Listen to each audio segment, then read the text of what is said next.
오늘 계속해서 이제 빌립보서 말씀을 이제 오늘 전하도록 하겠습니다. 오늘 이 시간에는 두 파트로 이제 나누어서 이제 말씀을 전하도록 하겠습니다. 첫 번째는 바울에게 일어난 일이라고 하는 제목을 가지고 하나님의 말씀을 선포하고, 두 번째 파트는 저에게 일어난 일이라 하는 제목을 가지고 저의 간증을 드리는 그런 시간을 갖도록 하겠습니다. 사람은 이제 두 종류의 이제 사람이 이제 있습니다. 온도계와 같은 사람이 있고, 온도 조절기와 같은 그런 사람이 있다, 이렇게 말씀을 이제 드릴 수가 있습니다. 온도계와 같은 사람은 주변의 온도에 민감하게 반응하는 사람이에요. 주변의 온도가 20도면 20도로 이제 변하는 거예요. 30도가 되면 30도로 이렇게 반응하는 사람이 온도계와 같은 사람이다, 이렇게 말씀을 드릴 수 있고요. 또 한 부류의 사람은 온도 조절기와 같은 사람이 이제 있습니다. 주변의 온도와 상관없이 주변의 상황을 조절하는 그런 사람이 되겠습니다. 보통 일반적인 사람들은 주변의 상황에 따라서 이제 영향을 받다 보니까 온도계와 같은 그런 삶을 저희들이 이제 살아가게 됩니다.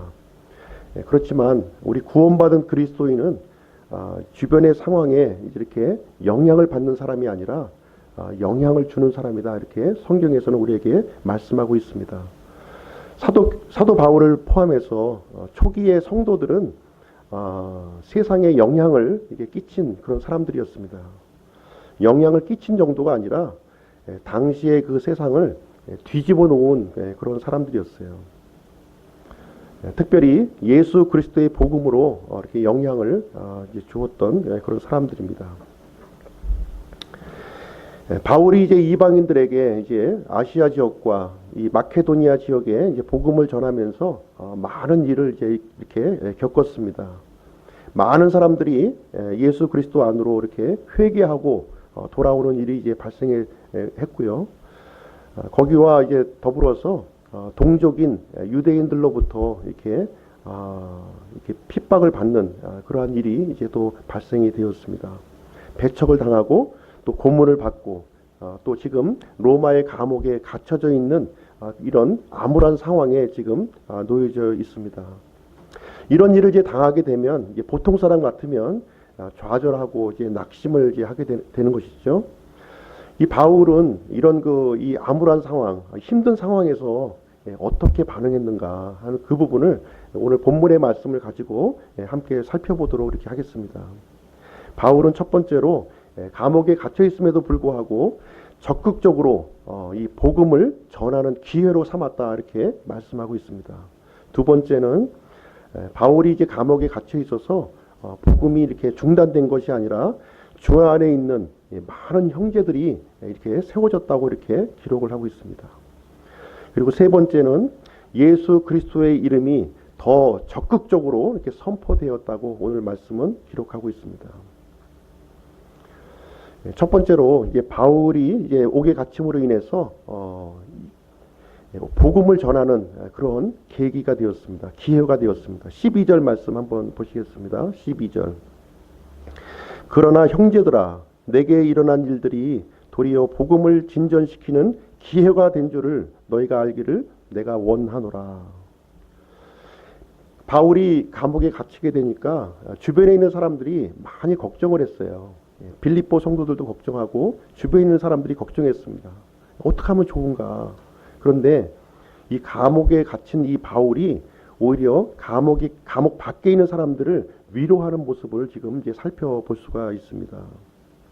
바울은 자신이 처한 이 환경을 다른 관점으로 지금 이제 바라보고 있는 거예요. 죄수로서의 관점이 아니라 하나님의 관점에서 지금 이제 바라보고 있습니다. 하나님께서 내가 처한 이 상황을 지금 어떻게 보고 계시는가. 우리가 살다 보면은 여러 가지 이해할 수 없는 상황을 많이 이제 겪게 됩니다. 불가피한 일도 있고 또 때로는 억울한 일을 이렇게 당하게 되는 경우도 있는데, 성경 기록에 어떤 일이 일어났느냐, 이것이 중요하지 않다는 거예요. 이것은 어떤 일이 일어난 그 상황에 대해서는 중요하지 않다. 중요한 것은 그 상황에 우리가 대처하느냐 하는 것이, 어떤 태도로 대처하느냐 하는 것이 중요하다는 것을 말씀하고 있습니다. 개미의 예를 한번 들어보도록 하겠습니다. 아마 길을 가다 보면 개미집을 많이 이제 우리가 이제 발견을 할 겁니다. 개미들은 우리가 이제 뭐 개미가 하는 얘기를 우리가 듣지는 못하지만 절대 그 행동하는 것을 보았을 때 환경을 탓하지 않는 것을 우리는 이제 살펴볼 수가 있어요. 비가 오면은 내부에서 일하고, 비가 오지 않으면 맑으면 밖에서 이렇게 열심히 움직이는 모습을 우리는 볼 수가 있습니다. 또 집이 무너질라 치면은 그 순간부터 보수하느라고 열심히 정신이 없는 모습을 우리는 살펴봅니다. 잠언서에서도 보시면 개미에게 지혜를 배우라 이렇게 얘기를 해주고 있습니다. 환경을 탓하지 않았던 성경에 또 인물이 있어요. 대표적인 인물이 바로 이제 요셉입니다. 요셉. 예수 그리스도를 이제 예표하는 인물인데요. 요셉은 이제 아시다시피 야곱의 이제 11번째 아들로 이렇게 출생을 했습니다. 야곱에게는 이제 4명의 이제 아내가 있어서 서로 다른 이복 동생들이 이제 이렇게 형제들이 12명이 이렇게 함께 살았어요. 그러다 보니까 형제들의 이 시기와 이 다툼이 끊이지 않았던 그런 모습을 우리는 이제 살펴볼 수가 있습니다. 이 요셉이 어린 시절에 이제 야곱 아버지와 함께 이렇게 거했을 때에도 신실한 믿음의 삶을 살았다고 하는 모습을 우리는 살펴볼 수가 있습니다. 마침내 또 형들의 시기로 이제 이집트 땅에 이제 노예로 이제 팔려가게 됐죠. 먼 타양 땅, 부모를 떠나서 이렇게 그것도 노예의 신분으로 이제 팔리게 되는데, 그런 상황에서도 이 요셉은 불평하거나 원망하지 아니하고 하나님을 원망하지 않았어요. 신실한 믿음의 삶을 이렇게 살은 모습을 우리 성경을 통해서 살펴볼 수가 있습니다. 어느 정도 안정이 찾으려고 하니까 이 주인집 부인이 이렇게 성적인 유혹을 하는 장면이 이제 나타나고 있습니다. 그때에도 이 요셉은 내가 하나님 앞에서 죄를 짓지 않겠다 하는 선택을 하게 돼요. 이 죄라고 하는 것은 사람에게 짓는 것이 아니라 하나님에게 짓는 겁니다. 요셉은 이 죄를 하나님 앞에 그 죄를 짓는 것이라고 이렇게 생각을 했고 합당한 태도를 이제 가졌습니다. 결국 이제 무고한 죄로 이제 감옥에 갇히는 일이 이제 발생하게 됩니다. 이런 억울한 죄로 이렇게 감옥에 갇히게 되면 탄원도 하고 자신의 억울함을 이렇게 호소할 텐데, 요셉은 감옥에 갇혀서도 자신의 억울함이라든가 불평, 원만을 하지 않고 신실하게 또 감옥에서 이렇게 또 생활하는 모습을 또 살펴보고 있습니다. 마침내 이제 파라오의 그 꿈을 이제 해석을 해서 히브리 이 노예 출신 이 요셉이 일약 이집트의 이제 총리, 파라오 다음에 2번째 위치로 올라가게 돼요. 보통 사람 같으면 이제 그 정도 위치에 올라가면 참 안하무인이 되죠. 그러나 요셉은 겸손한 마음을 가지고 또 자기 형제들을 이렇게 돌아보고 아버지를 돌아보는 그러한 일을 했던 모습을 살펴볼 수가 있습니다. 요셉은 이 환경의 영향을 받지 않았어요. 오히려 자기가 처해진 이 환경을 변화시키는 그런 사람이었습니다. 보디발의 집을 이렇게 변화시켰고 죄수로서 감옥을 변화시켰으며 또 이집트를 변화시켰던 인물입니다. 그래서 하나님의 놀라운 이런 쓰임을 받았던 인물로 지금 이제 우리에게 알려지고 있습니다. 그래서 우리가 모든 상황, 우리가 여러 가지 좋은 상황, 안 좋은 상황이 생기지만 모든 상황에 적용되는 대답은 무엇이냐면 바로 우리의 태도라는 거예요. 어떻게 그것을 받아들일 것인가. 상황에 어떻게 반응하는지를 보면 그 사람의 믿음을 우리가 알 수가 있습니다. 그렇지 않습니까? 리트머스 시험지를 갖다 대면 산성인지 알칼리성인지 나오는 거예요. 편안한 이런 상황에서는 우리의 믿음이 바른지 그른지 알 수가 없습니다. 그러나 힘든 상황, 아주 억울한 상황에 처해지게 되면 그 사람의 믿음이 본성이 이제 드러나게 되는 모습을 우리는 살펴볼 수가 있습니다. 이 바울에게 굉장히 이제 바울이 보면 성격이 굉장히 활동적이죠. 굉장히 활동적인 성격인 것을 우리는 알 수가 있습니다. 이런 바울이 이제 로마의 감옥에 이렇게 갇힌 거예요. 얼마나 답답하겠어요. 참 천하를 무대로 지금 복음을 선포하러 다니던 이 바울이 옥중에 이렇게 갇혀 있으니까 얼마나 이제 답답하겠습니까? 이런 상황에서 바울은 어떤 태도를 가졌는가 하는 것을 이제 살펴보기를 이제 원하는 것입니다. 바울은 이제 두 가지 측면으로 이제 반응을 했는데요. 첫 번째로는 이제 소극적인 측면이 있고, 두 번째는 적극적인 측면이 있어요. 소극적인 측면으로 이제 살펴보면 불평과 원망을 하지 않았다는 거예요. 옥중에 갇혀 있음에도 불구하고 누구도 원망하지 않았다는 거예요. 바울은 변치 않는 하나님의 사랑을 이제 확신을 했습니다. 로마서 8장 38절 39절에 보면 내가 확신하노니 사망이나 생명이나 천사들이나 정사들이나 권능들이나 현재 있는 것들이나 장래 있을 것들이나 높음이나 깊음이나 다른 어떤 창조물이라도 능히 우리를 그리스도 예수 우리 주 안에 있는 하나님의 사랑에서 떼어놓지 못하리라 이렇게 말하고 있습니다. 이 바울은 이 하나님의 사랑을 의심하지 않고 굳건히 이제 붙들고 있었습니다. 마귀는 이제 보통 고통스러운 환경을 통해서 우리가 하나님의 사랑을 의심하게끔 만들어요. 하나님이 과연 계시는가? 하나님의 사랑을 의심하는 순간 우리는 잘못된 길로 이렇게 접어드는 모습을 우리는 살펴볼 수가 있습니다. 바울은 이제 불평하지 아니하고 원망하지 않았을 뿐만 아니라 적극적으로 감옥에 갇혀 있는 이 상황을 복음을 전할 그런 기회로 삼았다 이렇게 기록하고 있습니다. 감옥에 보시면은 이제 감옥을 지키는 시위대 사람들이 있어요. 이 교대로 이제 6시간 단위로 교대로 바뀌는 거예요, 이 사람들이. 그럼 바뀔 때마다 그 사람들에게 복음을 전할 기회를 이제 삼았다고 하는 사실입니다. 바울은 감옥에서만 할 수 있는 그러한 일을 했습니다. 감옥에 있다 보니까 아무것도 할 일이 없잖아요. 그때 이 바울은 옥중 서신을 거기서 기록을 했습니다. 멀리 떨어져 있는 이 성도들을 위해서 편지를 쓰는 시간을 이제 가졌던 모습을 우리는 살펴볼 수가 있습니다. 두 번째로 바울은 이 자신이 감옥에 갇혀 있는 이 상황을 이 주 아래에 있는 많은 형제들이 세워지는 그런 계기가 되었습니다. 바울은 자기만 독단적으로 하나님의 말씀을 전하려고 하지 않았어요. 다른 사람도 함께 주님의 말씀을 전파하는 일에 세워지기를 원했다고 하는 사실을 우리는 볼 수가 있습니다. 13절, 14절 말씀 한번 보겠습니다. 그리하여 그리스도 안에서 내가 결박당한 일이 온 궁궐 안과 다른 모든 곳에 드러나게 되었고 주 안에 있는 형제들 중에 많은 이들이 내가 결박당한 일로 인해 확신을 갖게 되어 두려움 없이 말씀을 더욱 담대히 말하게 되었느니라. 이 바울이 결박당한 일이 로마에 있는 온 궁궐과 모든 곳에 소문이 났다 이렇게 기록을 하고 있어요. 사실 좋은 소문이 아니죠. 좋은 소문이 아닙니다. 예수 그리스도를 전파하는 이단 교리를 전파하는 우두머리가 잡혔다는 이 소식이 로마 전역에 퍼지게 되었습니다.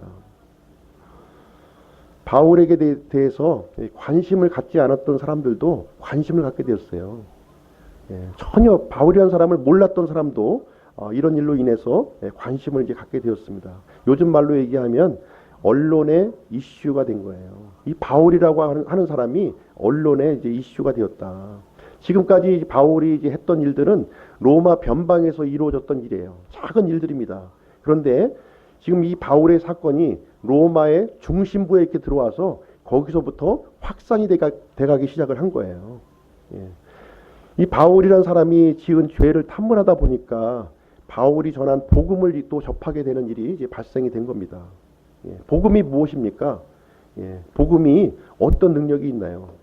모든 사람들에게 구원을 주시는 하나님의 권능이 된다고 이렇게 기록하고 있습니다.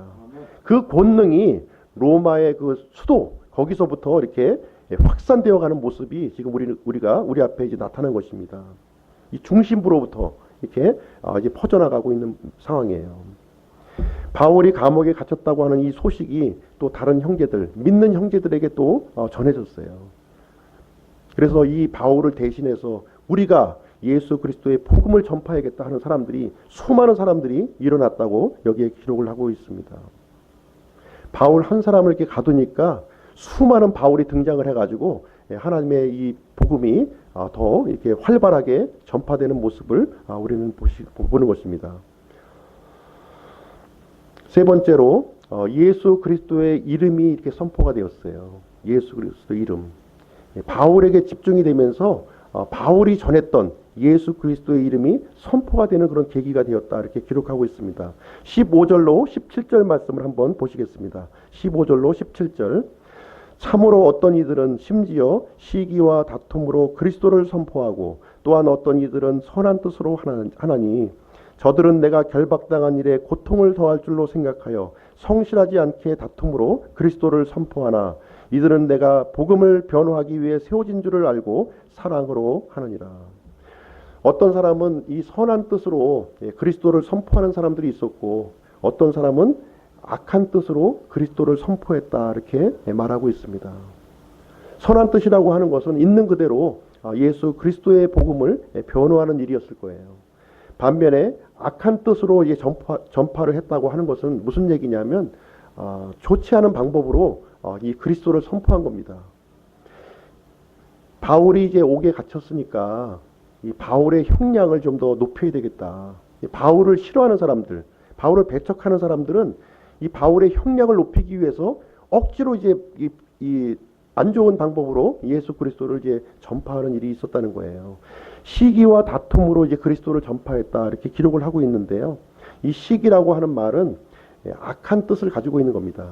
시기와 이제 비슷한 단어가 있는데 질투라고 하는 단어예요. 질투. 시기는 악한 뜻을 가지고 있는 거예요. 다른 사람들을 파멸시키고 죽이려고 하는 의도를 갖고 있는 것이 이제 시기심이고요. 질투라고 하는 것은 악의가 없는 겁니다. 악의는 없고 단순히 내 것을 내가 지키려고 애쓰는 거예요. 이것이 이제 질투예요. 하나님께서는 질투라고 하는 이름을 가지신 하나님이십니다. 질투의 하나님이세요. 그러나 여기 이 복음을 전했던 사람들 중에 일부는 시기심을 가지고 이 복음을 전포했다, 이렇게 기록을 하고 있습니다. 옥에 갇힌 바울의 고통을 더욱 가중시키기를 원했고 그 형량을 높일 목적으로 이렇게 이제 그리스도를 전파했던 모습을 우리는 살펴볼 수가 있습니다. 그러나 많은 사람들이 선한 뜻으로 하나님의 말씀을 전파하고 예수 그리스도의 이름을 이렇게 전하기를 이제 노력을 했습니다. 18절 말씀 보시겠습니다. 18절. 그러면 무엇이냐? 그럼에도 불구하고 거칠애로 하든지 진실로 하든지 모든 방법으로 그리스도께서 선포되시나니 이로써 나는 기뻐하고 또 참으로 기뻐하리라. 선한 뜻으로 그리스도가 전파되고 악한 뜻으로 그리스도가 전파되는데, 그럼 바울은 이 상황에 대해서 어떻게 반응을 했느냐 하는 거예요.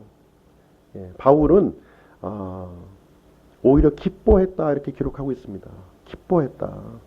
예수 그리스도의 이름이 전해지는 일 그 자체를 기뻐했다, 이렇게 기록하고 있습니다. 악한 뜻으로 그리스도를 전해도 상관이 없다. 예수 그리스도의 이름이 전해지는 것이 아니냐, 이렇게 생각을 했던 것입니다. 선한 뜻으로 그리스도를 전해도 상관이 없다. 내가 아닌 다른 형제가 그리스도를 전해도 상관이 없다. 나는 억울한 누명을 쓰고 감옥에 죽어도 상관이 없다, 이렇게 생각을 했습니다. 오직 그리스도만 전파가 된다면 그 사실로 인하여 나는 기뻐하고 또 기뻐하겠노라, 지금 고백을 하고 있는 것입니다. 바울은 감옥에 갇혀 있으면서 최선의 일을 다했어요.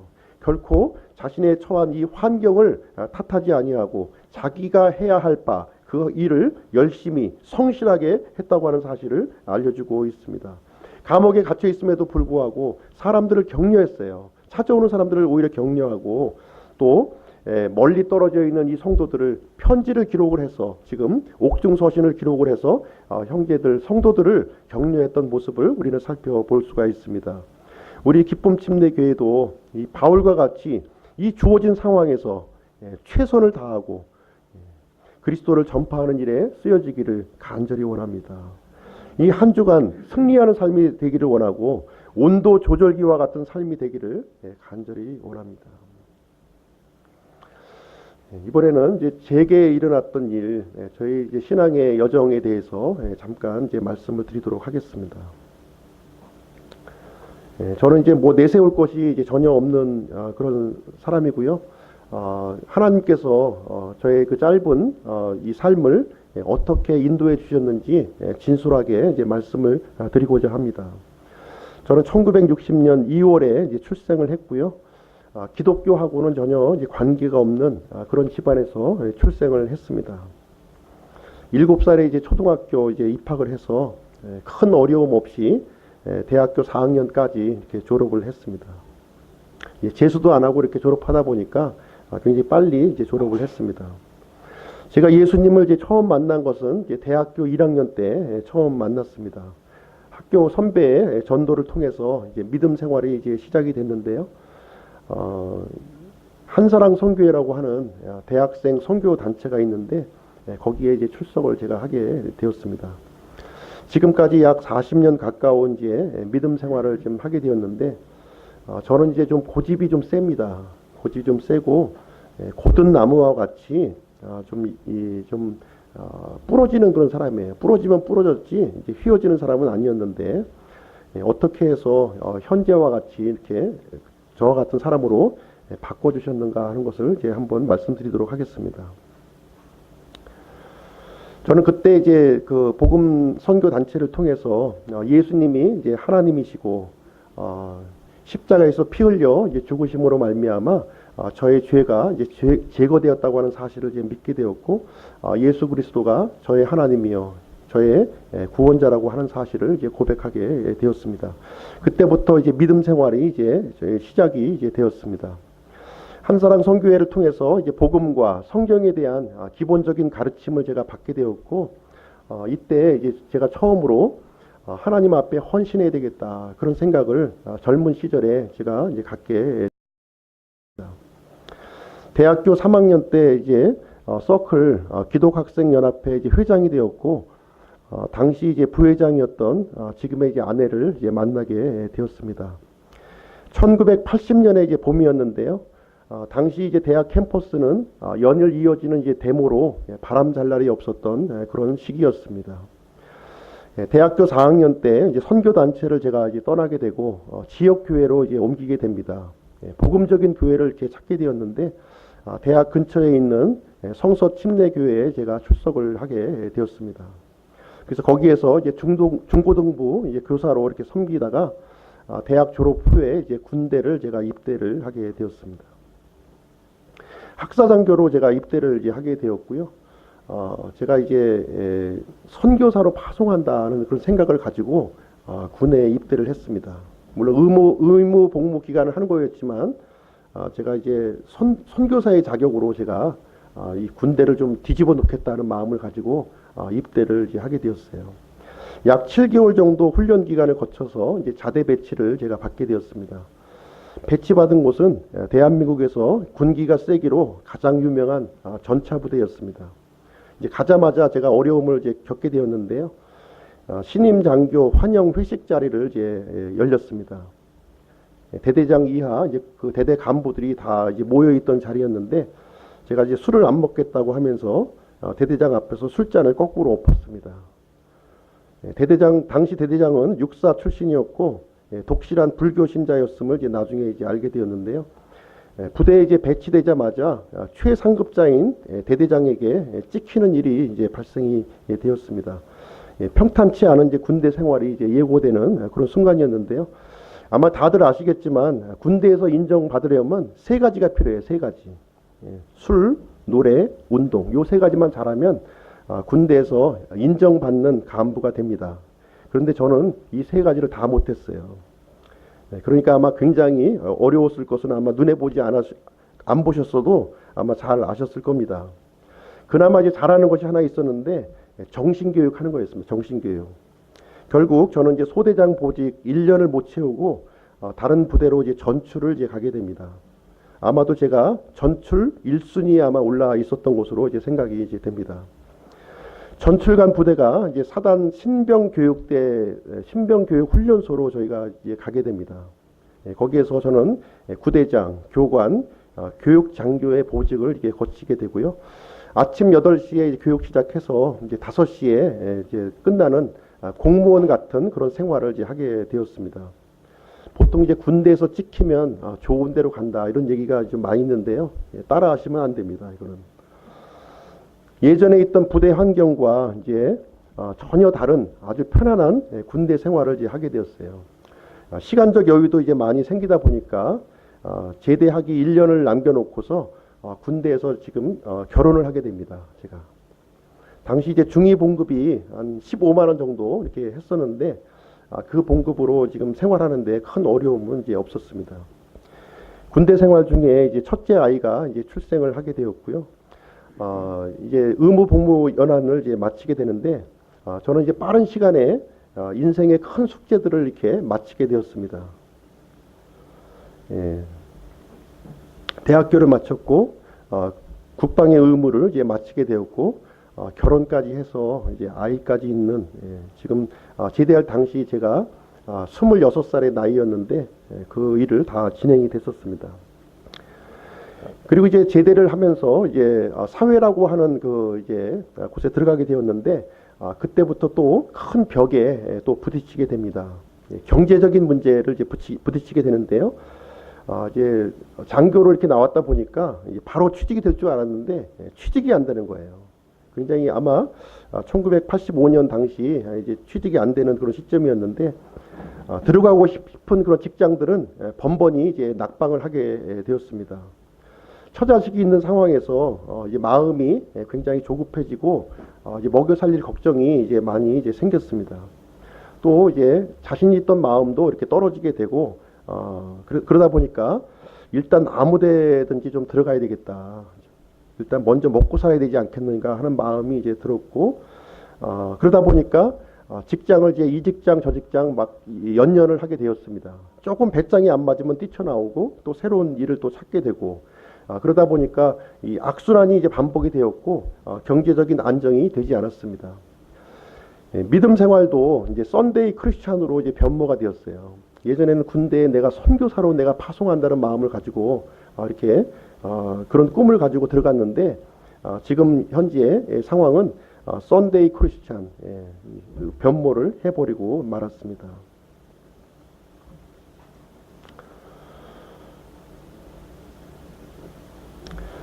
그래서 이제 결심을 하게 된 게 무엇이냐면 선경제, 후 믿음 이런 정책을 제가 세웠어요. 먼저 경제적으로 좀 안정을 좀 하고 믿음 생활은 하나님께 좀 죄송하지만 나중에 좀 나이 들어서 이제 안정이 된 다음에 좀 믿겠습니다 하는 생각을 제가 가졌습니다. 왜 그러냐면 돈이 있어야 가정도 있고 돈이 있어야 믿음도 있고 돈이 있어야 교회 생활도 있는 거 아닙니까? 나름대로 합리적인 논리를 이제 내세웠습니다. 또 하나님 믿는 사람이 이렇게 궁핍하게 살면 믿지 않는 사람이 뭐라고 말하겠습니까? 일단 돈 좀 벌어야 되겠습니다 하면서 이제 돈을 쫓아서 일단 살아가기로 결정을 했습니다. 빨리 돈을 벌 수 있는 길이 무엇이냐? 직장 생활 해가지고는 좀 답이 없겠다 이렇게 싶어서 자영업의 길로 이제 그때 이제 들어서게 됩니다.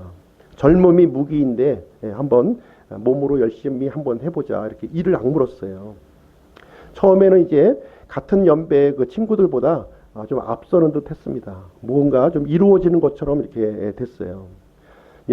문어발식으로 벌리던 일들이 결국 이제 한 가지가 잘못되면서 파산 직전에 이렇게 돌입을 하게 됩니다. 아마도 이때가 인생에 이제 가장 힘들었던 시기였다고 이제 생각이 되고요. 지금 기억하기도 좀 싫은 그러한 시점이 됩니다. 아내와 두 딸은 그 뒤에 이제 딸까지 또 하나 더 생겼는데요. 가장의 잘못으로 그 피해를 고스란히 이제 떠안게 이렇게 되었습니다. 있는 재산 다 처분해도 이 빚, 저에게 이제 들어온 이 빚을 해결할 기미가 이제 보이지 않았어요. 당시가 이제 어떤 시점이었냐면 IMF가 오기 2년 전에 그런 상황이었습니다. 이런 상황에서 이제 구원의 손길이 저에게 이제 오게 됩니다. 친척분의 도움으로 직장에 한번 들어와 보겠냐 이런 제안이 저에게 들어왔습니다. 그래서 어떻게 하면 이 수렁에서 벗어날까 이제 고민하고 있었는데 천재일우의 기회가 이제 저에게 찾아왔어요. 갖고 있던 재산 빚잔치 다 하고 어머니가 살던 집에 이제 맨몸으로 이렇게 들어가게 되었습니다. 그러면서 37세의 나이에 말단 직장 생활을 제가 이제 시작을 하게 됩니다. 당시 이제 직장 동료들은 이제 한 10년 정도 나이 차이가 나는 이제 경우도 있었어요. 거기에서 이제 저희 자존심이 완전히 이제 내려놓게 되었고, 어떻게 하든지 여기서는 내가 적응을 해야 되겠다. 우리 그 처자식을 가족을 먹여 살리기 위해서는 내가 여기서 적응하는 길밖에 다른 방법이 없다는 생각을 가지고 거기서 적응하기로 했습니다. 근데 쉽지는 않았어요. 이 부분이 굉장히 어려웠고 내적인 갈등이 이제 많이 생겼습니다. 그 주어진 업무도 이제 내근직이 아니라 이렇게 영업직이다 보니까 좀 이제 회사 적응에는 큰 어려움이 이제 없었지만 이때 저는 이제 술도 마시고 또 믿지 않는 친구들과 어울리면서 이렇게 살게 되었습니다. 저의 이 삶의 위안을 그나마 이제 위안받을 수 있는 곳이 이제 친구들이었던 거예요. 그래서 믿지 않는 친구들로부터 이제 찾기 시작을 했습니다. 그러면서 약 한 7, 8년 정도의 이 혼동스러운 기간을 저는 이제 보내게 됩니다. 믿음의 관점으로 볼 때 참 아주 처참한 삶을 살았다고 하는 사실을 저는 이제 기억을 하게 됩니다. 그런데 이제 8년 차가 되던 어느 날 저에게 이제 본사 근무가 끝나고 이제 영업소 소장으로 이렇게 발령을 이제 받게 됩니다. 부하 직원도 생기고 이제 본사 근무 때보다는 이제 시간적, 이제 정신적 여유가 좀 생겨나게 되었어요. 이때가 제가 이제 정신을 차리는 그런 계기가 이제 되었습니다. 이제 나 자신을 한번 돌아보는 그런 시간을 이제 갖게 되었고요. 사무실에 이제 아무도 없을 때가 되면 하나님 앞에 이렇게 기도를 드렸습니다. 대학 때 가졌던 그 믿음, 또 군대에서 대대장 앞에서 술잔을 엎었던 그 믿음을 좀 회복시켜 달라고 하나님 앞에 기도를 드렸습니다. 그러면서 인터넷을 통해서 이제 하나님의 말씀을 이제 한번 찾아봐야 되겠다 하는 생각을 그때서야 이제 갖게 되었습니다. 하나님께서 저의 기도를 응답해 주셨는지 그때부터 저에게 믿음의 사람들을 이렇게 만나게 이렇게 해주셨습니다. 제일 처음에 이제 찾은 곳이 창조과학회라고 하는 그런 단체였습니다. 창조과학회를 통해서 거기에 기초과정, 고급과정, 강사과정을 제가 이제 마치게 되었고요. 진화론이 얼마나 허황되고 거짓된 것인가 하는 것을 이제 논리적으로 알게 되었어요. 논증적으로. 그 다음에 이제 찾게 된 곳이 이제 NTM 선교회라고 하는 곳입니다. 미 전도 종족 선교 단체였는데요. 제가 대학 때 이제 선교 단체에 속해 있다 보니까 좀 선교 단체에 대한 이런 좀 로망이 저에게 있었습니다. 그래서 한번 자세하게 한번 살펴보게 되었는데 한 번도 복음을 접하지 못한 사람들에게 복음을 전하는 그런 단체였습니다. 그래서 참 하나님의 말씀을 순수하게 이렇게 전하는 곳이다 하는 것을 이제 생각을 하게 되었고 그것을 이제 찾게 되었습니다. 거기서 이제 연대기 성경 공부라고 하는 과정을 이제 진행하게 되었는데 창세기부터 십자가까지 성경 전반을 파노라마로 배울 수 있는 그런 과정이었습니다. 지금 우리가 이제 오후에 진행되는 연대기 성경 공부가 이제 그 과정이 이제 되겠습니다. 총 50과로 되어 있었고요. 저는 당시에 12주 과정으로 지금 이제 배웠습니다. 저는 당시에 그래도 성경 지식에 대해서는 나름대로 우쭐한 마음을 갖고 있었어요. 왜 그러냐면 대학생 선교 단체 출신이고 근본주의 믿음을 갖고 있다고 이런 자부심을 제가 나름대로 이제 갖고 있었습니다. 그렇지만 제가 갖고 있던 이 지식들은 조각난 지식이었고 나의 삶에 어떤 영향력도 끼치지 못하는 그런 지식에 이제 불과했습니다. 그런데 연대기 성경 공부를 통해서 기존에 갖고 있던 저희 생각들이 이제 하나하나 이제 부서지게 되었습니다. 왜 그러냐면 지금까지 제가 가졌던 생각은 무엇이었냐면 저중심의 신앙이었어요. 저중심의. 제 인생은 내가 개척해 나가야 된다. 이런 생각을 이제 가지고 있었어요. 그래서 내 삶의 주인은 나이고 하나님은 나의 삶에 있어서 키다리 아저씨와 같이 이렇게 든든한 후원자다. 힘들 때 도와주는 후원자에 불과하다. 이런 생각을 갖게 되었습니다. 연대기 성경 공부를 통해서 이제 이 문제가 해결이 된 거예요. 이 문제가 하나님의 절대 주권을 제가 이해하게 되었고, 하나님 안에서 나의 위치를 이제 발견하게 되었습니다.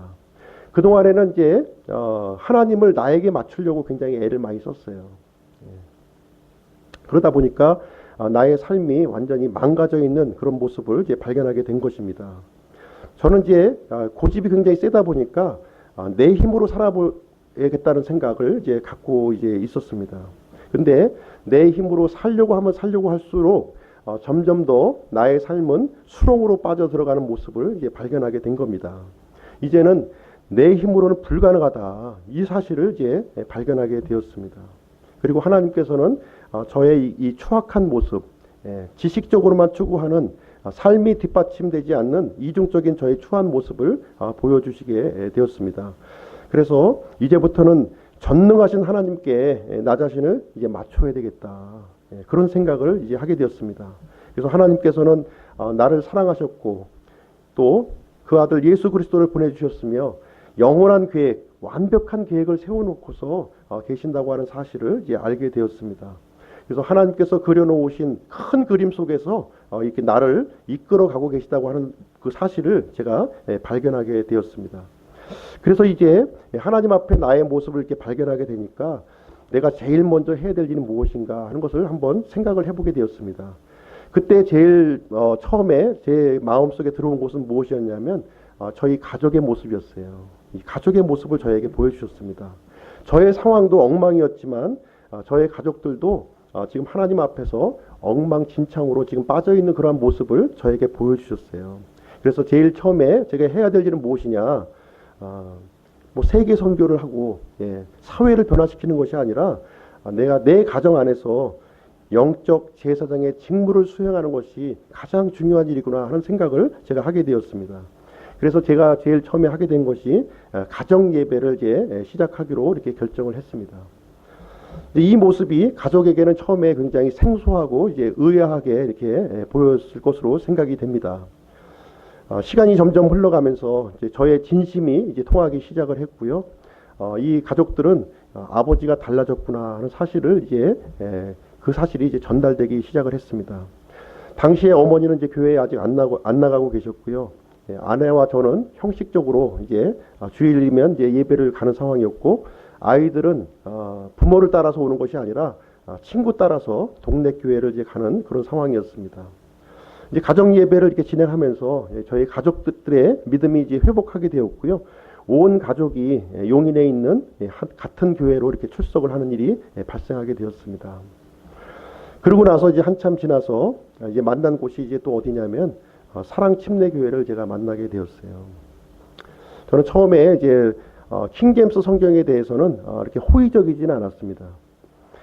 킹제임스 성경도 옳긴 하지만 개역 성경으로도 믿음 생활이 가능하다 그런 생각을 이제 처음에 저는 갖고 있었습니다.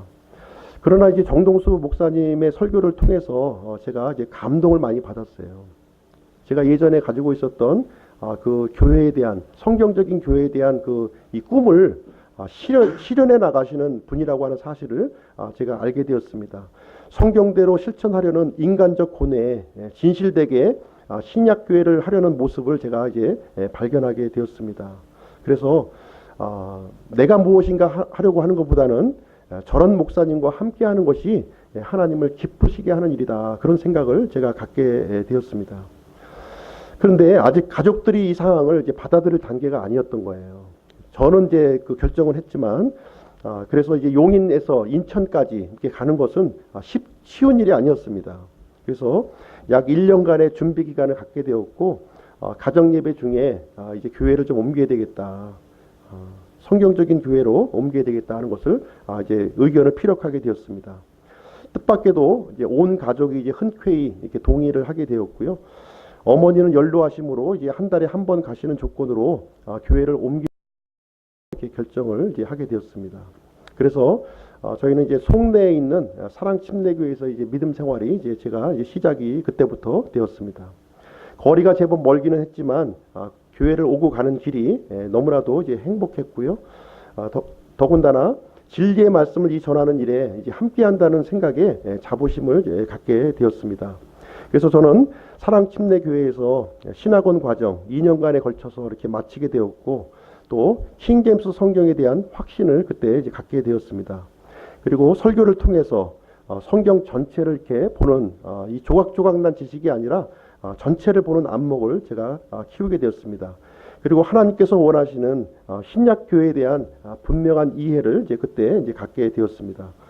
한 4년여의 기간을 이제 사랑침례교회에서 성도로서의 삶을 이렇게 하게 되었는데, 하나님께서 이렇게 은혜 가운데 이렇게 선한 길로 인도해 주신다고는 생각을 이제 갖게 되었습니다. 그리고 나서 저에게 또 한 번의 이제 변화의 시기를 제가 맞이하게 됩니다. 지금까지 다니던 직장, 37살의 나이에 들어갔던 이 직장이 정년을 이제 맞이하게 된 거예요. 정년. 55세 정년을 맞이해서 직장을 이제 그만두면 어떻게 하나, 이 젊은 나이에 어떻게 해야 되느냐 하는 고민을 그때부터 이제 하게 되었습니다. 불현듯 제가 갖게 된 생각이 무엇이냐면, 젊었을 때 내가 하나님을 위해서 일해야 되겠다 하는 그런 대학교 1학년 때 가졌던 그 생각이 저를 이제 지배하기 시작을 했습니다.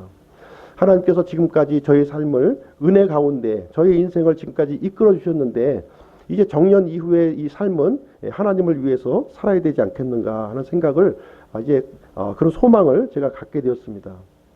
그래서 이제 목사님께 이제 교회 개척을 좀 해보겠다 하는 저의 의사를 그때 전달하게 되었는데요. 사랑침례교회 나오기 한 1년 전쯤에 그런 시점이라고 이제 생각이 됩니다. 그때 제가 가졌던 생각이 무엇이냐면, 첫 번째, 자비량 목회를 해야 되겠다. 사실 이제 교회가 이게 부패되고 이런 원인이 돈 때문에 생긴다는 생각을 저는 갖게 되었습니다. 그래서 저는 자비량 목회를 좀 해야 되겠다 하는 생각을 이제 하게 되었고요. 두 번째는 마중물 목회를 해야 되겠다. 저는 나이가 있으니까 이제 오래 못합니다. 잠깐 하다가 젊은 사람들에게 첫 단추만 끼고 두 번째 단추는 부터는 이제 넘겨줘야 되겠다 하는 그런 생각을 갖게 되었습니다. 더 늦기 전에 하나님의 일을 좀 위해서 나 자신을 드려야겠다 하는 생각을 이제 갖게 되었는데요. 그런데 이제 교회 개척을 하겠다고 좀 뜻은 이제 보였지만, 도대체 어떻게 하는 것인지는 저는 이제 알 수가 없었어요. 신학원을 졸업했으니까 좀 해볼 수 있는 거 아니냐는 정도였고, 아마도 이제 지금과 같이 저를 이제 인도해 주신 것처럼 선한 길로 이제 인도해 주시리라 이런 막연한 생각을 이제 그때는 이제 가지고 있었습니다. 그리고 내가 나중에 하나님 앞에 섰을 때 뭐 하다 왔냐 이렇게 물으시면, 그래도 한번 해보는 데까지 해보다 왔습니다 하는 그런 대답을 좀 하기를 이제 원하는 그런 마음이 이제 있었습니다. 시간이 이제 점점 이제 흘러갔습니다. 시간이 흘러가면서 제 앞에는 이제 소용돌이가 이렇게 치기 이제 시작을 했는데요. 여러 가지 일들이 있었지만 초점은 무엇이었냐면, 교회 개척에 이렇게 먹구름이 이제 끼는 거였어요. 굳이 그 늦은 나이에 교회 개척을 할 필요가 있느냐 하는 것이 대세적인 의견이었습니다. 1차적으로 저희 가족들이 이제 반대를 했고요. 또 주변 사람들이 이제 반대를 했습니다. 망하면 어떻게 하겠느냐 이제 우려하는 사람들도 이제 대단히 이제 많이 있었습니다. 그래서 저는 이제 이런 생각을 좀 했어요. 내가 나쁜 일을 하려고 하는 것도 아닌데 왜 주변의 상황이 이렇게 우호적이지 않을까 하는 생각을 이제 하게 되었습니다. 그러면서 하나님 앞에 이제 기도를 했습니다. 교회 개척이 이제 하나님의 뜻이 이제 아닌가요? 제가 잘못 생각하고 있는 것은 아닌가요?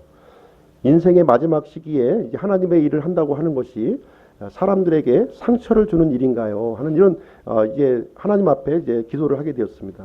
이럴 때 바울의 이런 고백이 이제 생각이 났습니다. 고린도후서 5장 13절 말씀 보시면, 우리가 만일 미쳤어도 그것은 하나님을 향한 것이요 정신이 온전하여도 그것은 너희를 위한 것이다. 이런 말이 있습니다. 내가 망해도 하나님을 위한 것이요 내가 온전하면 사람들에게 유익을 주는 것이 아니냐. 일반 사업을 하다가도 망하는 일이 부지기수인데 하나님 일을 하다가 망한다면 그것 또한 하나님께 영광스러운 일이 아니겠는가 하는 그런 생각을 갖게 되었습니다. 저는 더 이상 뒤로 물러설 수 없는 그런 상황에 이제 놓이게 되었어요. 주변은 반대했지만 저는 이제 물러날 수 없는 그런 상황을 이제 되었습니다. 그래서 D-Day를 정하기로 했습니다. D-Day. 예. 배수진을 치기로 이렇게 결정을 했습니다. 일단 저의 정해진, 저의 속에 결정되어진 이 마음을 일단 표출을 하기로 이제 결정을 했습니다. 이 사실을 이제 교회에도 알렸고 이제 주변 사람들에게도 알리면서 이제 기도를 했습니다. 이 날짜까지 이제 정했는데 교회 개척을 못하면 하나님도 망신이고 저도 망신입니다. 이런 말씀을 제가 하나님 앞에 드렸습니다.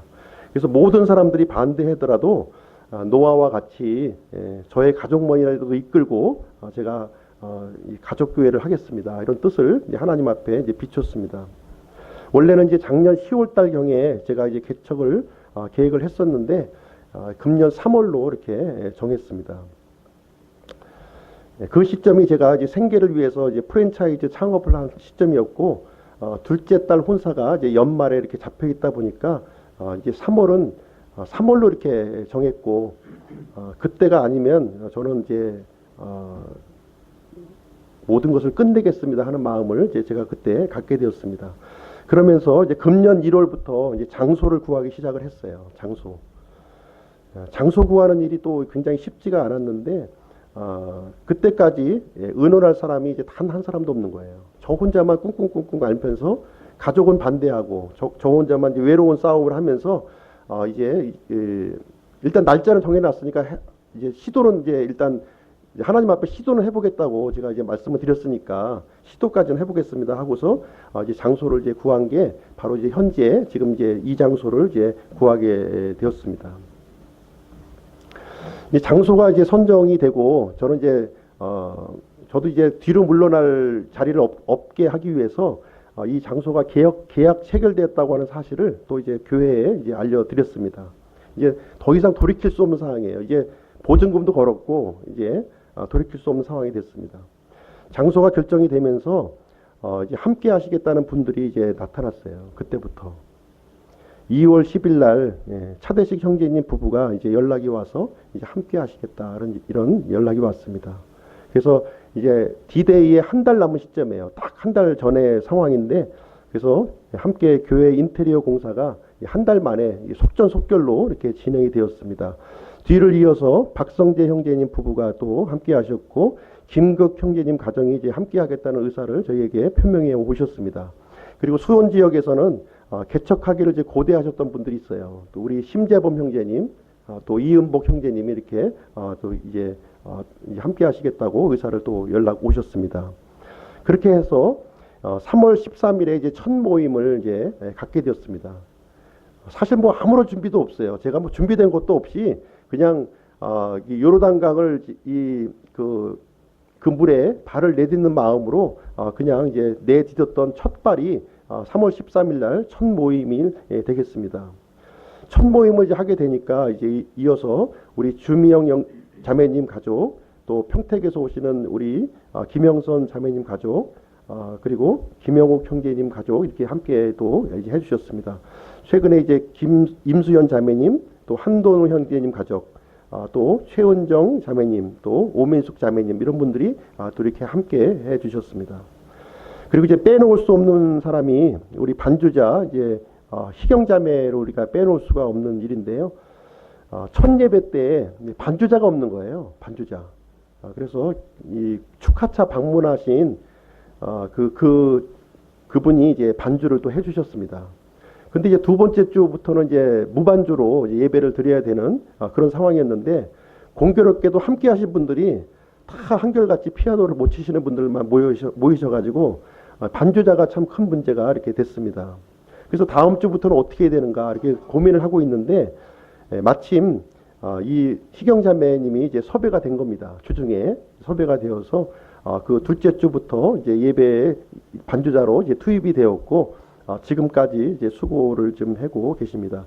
사실 이제 희경자매는 우리 교회에서 가장 가까운데 지금 살고 있으면서 일산에 있는 교회까지 이렇게 또 예배를 드리러 이제 갔었는데 정확한 시간에 이제 우리와 이제 함께하는 일이 이제 발생하게 되었습니다. 로마서 8장 28절 우리가 알거니와 하나님을 사랑하는 자들 곧 그분의 목적에 따라 부르심을 받은 자들에게는 모든 것이 합력하여 선을 이루느니라. 하나님을 사랑하시는 분들이 이렇게 함께 모여서 이렇게 교회를 이루게 되었습니다. 제가 하나님 앞에서 합당치 못했던 지난 날들을 이렇게 회상을 해봅니다. 그럼에도 불구하고 제 마음 한구석에 진리를 찾고자 하는 그 마음을 하나님께서는 외면하지 아니하시고 저를 이제 인도해 주셨다고 이렇게 생각을 합니다. 예레미야 29장 13절 너희가 너희 마음을 다하여 나를 찾으면 나를 찾고 나를 만나리라. 이사야서 42장 3절 상한 갈대를 꺾지 아니하며 연기나는 심지를 끄지 아니하고 판단의 공의를 베풀어 진리에 이르게 하리라. 낙동강 오리알 같은 저의 인생을 불쌍히 보시고 긍휼의 길로 이렇게 인도를 해 주셨습니다.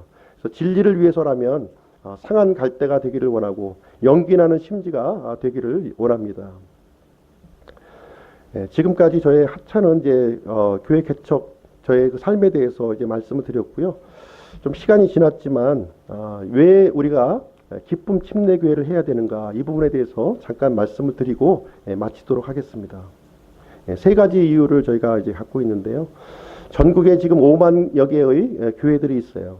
지금 이 골목에도 보면은 이제 교회 간판을 걸고 있는 그 교회들이 빼곡히 이제 들어서 있는 모습을 우리는 살펴볼 수가 있습니다. 그럼에도 불구하고 그 틈박 위에서 왜 우리가 교회를 해야 되겠는가? 또 이렇게 늦은 나이에 자격도 부족한 사람이 왜 교회를 하게 되었는가 하는 것은 우리가 이제 분명히 알 필요가 있습니다. 첫 번째는 우리가 킹제임스 성경을 사용하는 교회가 많지 않기 때문에 그래요. 없습니다. 킹제임스 성경을 가지고 예배 드릴 수 있는 곳이 그렇게 많지 않다고 하는 사실입니다. 저는 킹제임스 성경이 우리가 살고 있는 이 시대에 하나님께서 섭리 가운데 보존해 주신 완전한 성경이라고 이제 믿습니다. 우리 그리스도인에게 믿음과 실행에 있어서 표준이 되는 성경이 바로 킹제임스 성경이라고 믿고 있어요. 그래서 이 성경을 사랑하고 이 말씀을 사랑하는 사람들이 이제 수원 영통 지역에 전파하기 위해서 교회를 세웠습니다. 두 번째는 우리가 신약 교회를 하기 위해서 우리가 교회를 세운 거예요. 신약 교회. 신약 교회로 하니까 이제 뭐 초대교회로 돌아가자는 것은 아니고요. 지금 대부분의 교회는 구약 교회를 하고 있어요. 구약 교회. 구약 교회를 하려면 제사장이 있어야 되고 11조가 필요하고 절기가 필요하고 의식이 필요해요. 근데 신약 교회는 그런 것이 필요 없습니다. 제사장이 필요 없어요. 가운 입고 축복 기도하고 의식을 집례하는 것은 구약의 제사장들이 하는 일입니다. 목사는 구약의 제사장들이 아니라는 겁니다. 성경은 성직자 계급 체계를 부정하고 있어요. 신약 교회에는 목사와 집사 두 직분만 존재를 하고요. 섬기는 직분으로서 존재를 하는 것입니다. 성도를 이렇게 지배하고 억누르는 것이 아니라 섬기는 직분으로서 목사와 집사 두 직분만 이렇게 존재를 합니다. 우리 신약교회는 11조가 필요 없습니다. 11조. 11조가 뭐예요? 이스라엘 백성들에게 부여된 세금이에요. 세금. 성전과 이 제사장을 유지하기 위해서 강제적으로 부과한 세금입니다. 이 신약교회에는 이 11조라는 게 없습니다. 이 11조에서 해방된 사람이에요. 신약교회는 자원하에서 드리는 헌금 이것밖에 없는 겁니다. 지금 대부분의 교회를 보시면 웬 헌금이 이렇게 많은지 모르겠어요. 무슨 헌금 해서 그 종류만 해도 수십 가지의 헌금을 지금 모으고 있습니다. 저희 교회는 자원하는 헌금 하나만 있는 것이고요. 연말에 기부금 영수증이 필요하신 분들은 이름을 써서 이렇게 제출하시면 되는 것입니다. 그리고 절기가 필요 없어요. 이 신약교회는. 구약교회는 절기가 필요하지만 신약교회는 절기가 필요 없다. 왜 그러냐면 이 절기의 실체가 되신 예수 그리스도께서 지금 오셨기 때문에 그래요. 실체가 되신 예수님이 오셨는데 그림자를 더 이상 섬길 필요는 없다. 지금 대부분의 교회가 절기를 지키는 이유가 뭐예요? 뭐 다 알만한 사람들은 다 아시지만 돈 걷기 위해서 하는 거 아닙니까? 저희는 돈 걷기 위한 그런 절기 그런 그림자 절기는 저희가 지키지 않습니다. 그래서 저희들은 부활절, 맥추절, 추수감사절, 성탄절 이런 거 하나님의 말씀과 합당치 않다 이렇게 믿는 겁니다. 그리고 의식이 필요 없습니다. 의식이 신약교회에는 하나님 앞에 나아가기 위해서 여러 가지 단계가 필요 없어요. 기존 교회 보면은 헌화식, 학습, 교리문답, 성인식, 종치고 땡땡땡 치면서 향불 피우고 하고 있습니다. 이 신약교회에는 그런 게 필요 없어요. 그냥 주의 만찬과 침례 두 가지만 우리가 하면 되는 것입니다. 예수님께서 하신 명령, 그 명령만 우리가 수행하는 겁니다. 신약교회는 영과 진리로 나아가는 거예요. 우리 구원받은 영과 진리의 말씀을 통해서 하나님 앞에 어디든 우리가 나갈 수 있다고 하는 사실입니다. 우리 모두가 하나님 앞에서 왕가의 제사장들이에요. 교회 건물이 더 이상 성전이 아니다. 건물을 성전이라고 부르면 안 됩니다. 구약시대 이스라엘에나 성전이 있었던 것이지 이 시대의 성전은 우리 구원받은 사람들, 우리 회중들이 바로 성전이라고 하는 사실입니다. 건물은 단지 회중들이 모이기 편리한 공간을 제공할 뿐인 것이고요. 분명한 것은 건물이 성도들보다 절대로 앞서서는 안 된다 하는 것을 우리에게 알려주고 있습니다. 세 번째로 우리가 우리 교회를 이제 세우게 된 이유는 무엇이냐면 다음 세대에게 우리가 이 교회를 물려주기 위해서 그러는 거예요. 더 이상 이런 종교적인 틀에서 얽매인 우리 후손까지 그 대물림하기 해서는 안 되겠다 하는 것을 이제 말씀드리는 것입니다. 유대인들은 10명만 모이면 회당을 만들었어요. 회당을 만들어서 신앙 공동체를 이렇게 만들었습니다. 이 유대인들의 회당이 유럽과 아시아 곳곳에 이렇게 세워졌습니다. 수만 개의 회당들이 세워졌어요.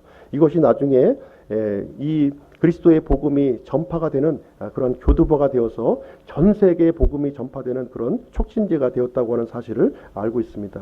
그래서 우리의 자녀의 믿음은 먼저 믿은 우리들이 지켜나가야 된다. 이것을 우리가 하기 위해서 이 수원 영통 지역 성경적인 교회를 지금 세워 나가려고 지금 하는 것입니다.